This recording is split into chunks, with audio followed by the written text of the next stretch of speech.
பாதி எரிந்த நிலையில எடுக்கப்பட்ட ஜெயக்குமாரோடைய அந்த பிரேத பரிசோதனையில அவருடைய குரல் வளம் முற்றிலும் எரிக்கப்பட்டிருக்கிறதா ஒரு தகவல் சொல்லியிருக்காங்க.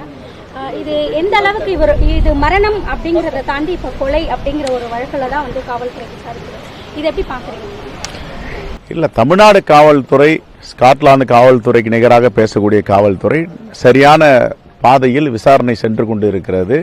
இன்னும் எங்கள் கட்சியை சார்ந்த தலைவர்களை கூட கூப்பிட்டு அழைத்து விசாரித்து இருக்கிறார்கள் என்று எல்லோரையும் விசாரிக்க வேண்டும். எங்களை பொறுத்தவரை இறந்தவர் எங்களுடைய காங்கிரஸ் பேர் இயக்கத்தை சார்ந்தவர். இது இயற்கையான மரணம் இல்லை, செயற்கையான மரணம் என்று முடிவு செய்திருக்கிறார்கள். அந்த அடிப்படையில் நாங்கள் இதை கூர்மையாக கவனித்து வருகிறோம், அங்கலாங்கலமாக கவனித்து வருகிறோம். எங்களுக்கு நீதி வேண்டும், நியாயம் வேண்டும். யார் இந்த தவறை செய்தாலும் சட்டத்தின் முன் நிறுத்த வேண்டும். அது எப்படிப்பட்டவர் இருந்தாலும் நாங்கள் கட்சி விடாது. காவல்துறை மீதும் கட்சிக்கு நம்பிக்கை இருக்குது.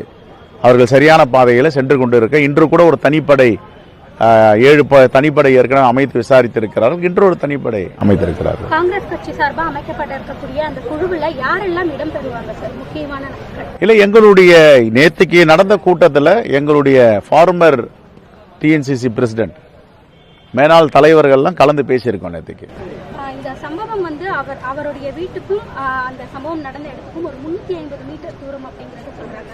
ஒருபுறம் அவங்களுடைய குடும்பத்தின் மீதும் இருந்து ஒருவேளை அந்த பக்கம் யாராவது இது தவறு இழந்திருக்கலாமா அப்படிங்கறதும் ஒரு தகவல் வெளியாகிருக்கு. இது நீங்க எப்படி பாக்குறீங்க? இல்லை, இப்போ நாம மீடியா ட்ரையல் நடத்த முடியாது.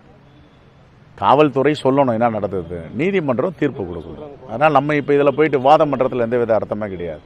We don't want to media trial. Let us wait. We strongly believe the Tamil Nadu police.